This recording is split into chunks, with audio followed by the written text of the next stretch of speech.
Assalamualaikum warahmatullahi wabarakatuh. Saya Serin Sakina Wirawasista, NIM 0801191236 dari kelas IKM 2 semester 3 FKM UIN Sumatera Utara. Di sini saya akan menjelaskan sedikit materi mengenai manajemen pencegahan dan penanggulangan bencana guna memenuhi tugas mata kuliah manajemen bencana. Tanpa banyak basa-basi, langsung saja kita ke materinya. So back to what I was saying. Could be Baiklah, langsung saja kita masuk ke materi mengenai manajemen pencegahan dan penanggulangan bencana.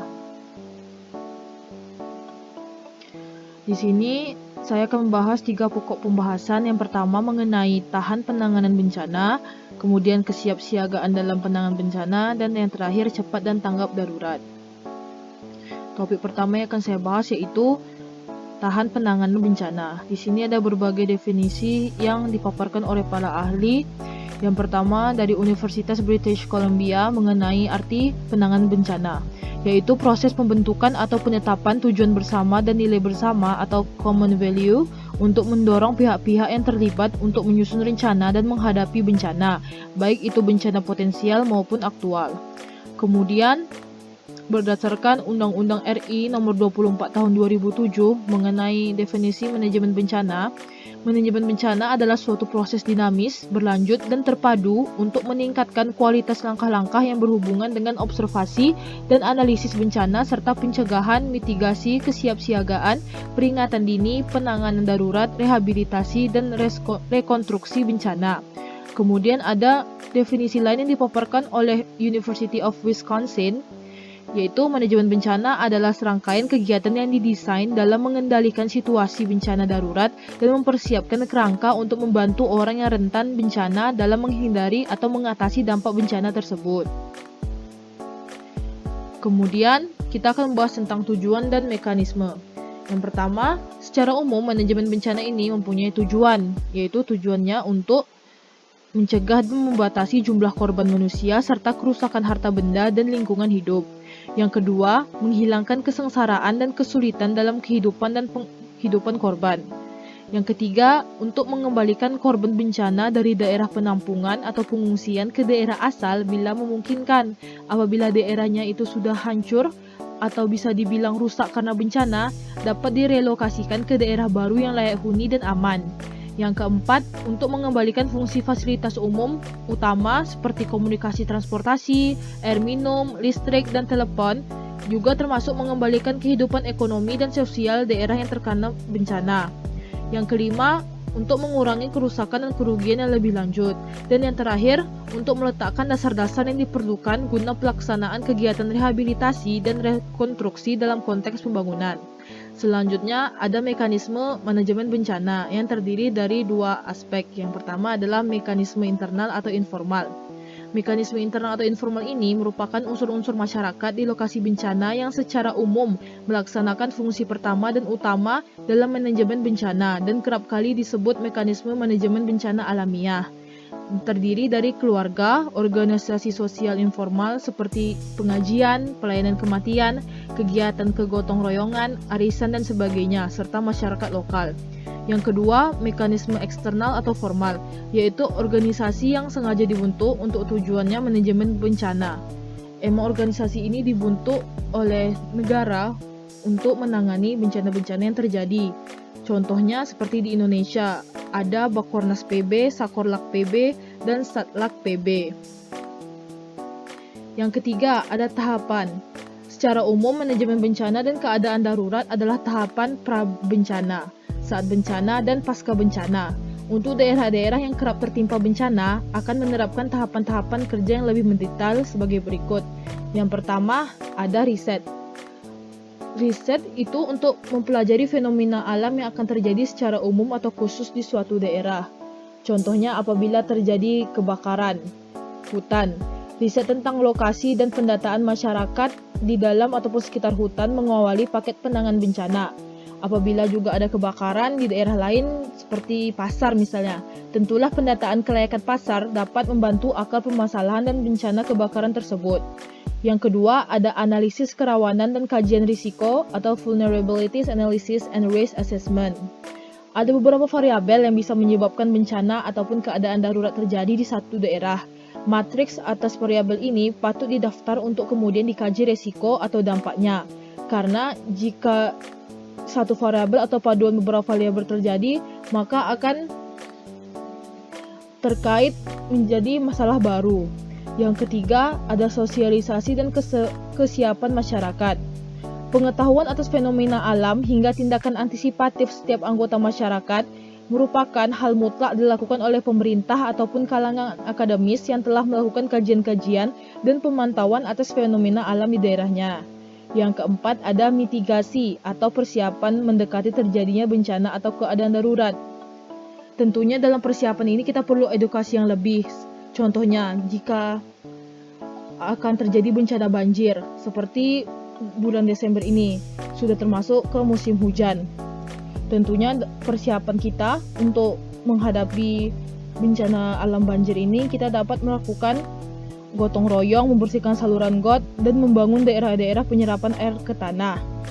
Yang kelima, warning atau peringatan bencana. Peringatan bencana ini terjadi sebelum terjadinya bencana alam, yaitu pra-bencana.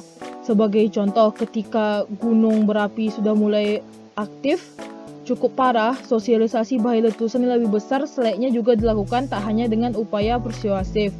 Bisa dilakukan secara menyeluruh, yaitu dengan menggunakan pengeras suara masjid ataupun kentongan. Jadi seluruh warga bisa tahu apabila bencana alam seperti contohnya gunung meletus akan terjadi. Yang keenam yaitu tindakan penyelamatan. Contohnya, jika yang terjadi adalah angin puting beliung, tentulah tempat yang aman berada adalah di bawah tanah dalam kedalaman dan persiapan logistik yang memadai. Kemudian, apabila terjadi banjir, penyelamatan barang pribadi ke tempat yang lebih tinggi menjadi kewajiban selain logistik dan perahu karet jika diperlukan. Yang ketujuh adalah komunikasi. Komunikasi ini termasuk faktor krusial ketika melakukan tahapan manajemen bencana. Faktor komunikasi ini harus tetap terjaga. Karena apabila tidak adanya komunikasi antara korban dengan para tenaga kesehatan, maka tindakan evakuasi ini akan sedikit terkendala. Kedelapan, ada penanganan darurat. Jika ada anggota masyarakat yang memerlukan perawatan medis ataupun ada anggota masyarakat yang dinyatakan hilang, kesiapan regu penyelamat harus terkoordinasi dengan baik. Yang kesembilan, keberlangsungan penanganan. Misalnya ada suatu bencana alam yang terjadi berturut-turut tidak hanya selesai dalam satu hari seperti banjir. Banjir kan tidak akan selesai dalam satu hari. Maka diperlukan upaya yang berkelanjutan, dan upaya berkelanjutan itu merupakan kewajiban pemerintah daerah ataupun pusat dengan selalu berkoordinasi di lapangan dengan tenaga kesehatan. Yang ke-10, upaya perbaikan. Tahapan pasca bencana ataupun pasca keadaan darurat adalah proses pengobatan yang memakan waktu lama. Jika peristiwa bencana alam ini memakan korban jiwa dan harta yang sangat besar, merancang perbaikan harus dilakukan secara seksama, mengingat biaya besar yang dikumpulkan dari masyarakat, bahkan masyarakat internasional. Yang ke-11, pelatihan dan pendidikan. Untuk mendapatkan hasil terbaik, untuk mengantisipasi hingga mengupayakan perbaikan pasca bencana, setiap daerah ini harus memiliki petugas-petugas yang cakap dan berpengetahuan. Untuk itu, diperlukan pendidikan dan pelatihan yang selalu sejalan dengan penemuan teknologi penanganan bencana termutakhir. Dan yang terakhir ada simulasi. Setelah memiliki petugas yang cakap dan berpengetahuan, setiap daerah, khususnya daerah yang rawan bencana, harus melaksanakan simulasi penanganan bencana ataupun keadaan darurat agar setiap anggota masyarakat bisa mengantisipasi hingga menyelamatkan dirinya dan anggota keluarganya, sehingga beban daerah ataupun kerugian pribadi dapat diminimalisasi. Selanjutnya itu poin B, kesiapsiagaan dalam penanganan bencana. Di sini terdapat beberapa definisi mengenai kesiapsiagaan. Yang pertama yaitu menurut Undang-Undang Republik Indonesia Nomor 24 Tahun 2007, kesiapsiagaan adalah serangkaian kegiatan yang dilakukan untuk mengantisipasi bencana melalui pengorganisasian serta melalui langkah yang tepat, guna dan berdaya guna. Kemudian, menurut Carter tahun 1991, kesiapsiagaan adalah tindakan-tindakan yang memungkinkan pemerintahan, organisasi, masyarakat, komunitas, dan individu untuk mampu menanggapi suatu situasi bencana secara cepat dan tepat guna. Kesiapsiagaan ini mempunyai tujuan utama. Sebelum itu, kesiapsiagaan menghadapi bencana ini adalah suatu kondisi masyarakat yang baik secara individu maupun kelompok yang memiliki kemampuan secara fisik dan psikis dalam menghadapi bencana. Kesiapsiagaan ini juga tidak bisa terpisahkan dari manajemen bencana secara terpadu. Kesiapsiagaan adalah bentuk apabila suatu saat terjadi bencana, dan apabila bencana masih lama akan terjadi, maka cara yang terbaik tentu saja adalah menghindari dan mencegah risiko yang akan terjadi. Jadi secara keseluruhan dapat dipaparkan bahwa kesiapsiagaan adalah setiap aktivitas sebelum terjadinya bencana yang bertujuan untuk mengembangkan kapasitas operasional dan memfasilitasi respon yang efektif ketika suatu bencana terjadi. Perubahan paradigma penanggulangan bencana yaitu tidak lagi memandang penanggulangan bencana yang merupakan aksi pada saat situasi tanggap darurat, tetapi penanggulangan bencana lebih diprioritaskan pada fase pra-bencana yang bertujuan untuk mengurangi risiko bencana. Jadi, singkatnya, kesiapsiagaan ini adalah aktivitas yang dilakukan sebelum bencana terjadi untuk mencegah terjadinya risiko atau damage yang berlebihan dari bencana. Kemudian ada beberapa komponen utama dan tugas sistem. Salah satu kecepatan penyelenggaraan operasi penanggulangan bencana atau disebut dengan response time menyelenggarakan siaga penanggulangan bencana yang meliputi kesiagaan pada S atau disebut sebagai Human Recovery Need Assessment, yang bahasa Indonesianya merupakan pengkajian kebutuhan pemulihan pembangunan manusia. Komponen utama penanggulangan bencana antara lain yang pertama yaitu kesiapan manajemen operasi penanggulangan bencana. Yang kedua, kesiapan fasilitas penanggulangan bencana. Yang ketiga, ada kesiapan komunikasi penanggulangan bencana. Yang keempat, kesiapan pertolongan darurat penanggulangan bencana. Dan yang kelima, dokumentasi sebagai bukti otentik. Selanjutnya, ada tugas sistem kesiapsiagaan. Ada beberapa sistem yang harus dipaparkan agar manajemen kesiapsiagaan ini bisa berjalan dengan baik. Yang pertama yaitu untuk mengevaluasi risiko yang ada pada suatu negara atau daerah tertentu terhadap bencana. Yang kedua, menjalankan standar dan peraturan. Ketiga, mengatur sistem komunikasi, informasi, dan peringatan. Yang keempat, menjamin mekanisme koordinasi dan tanggapan.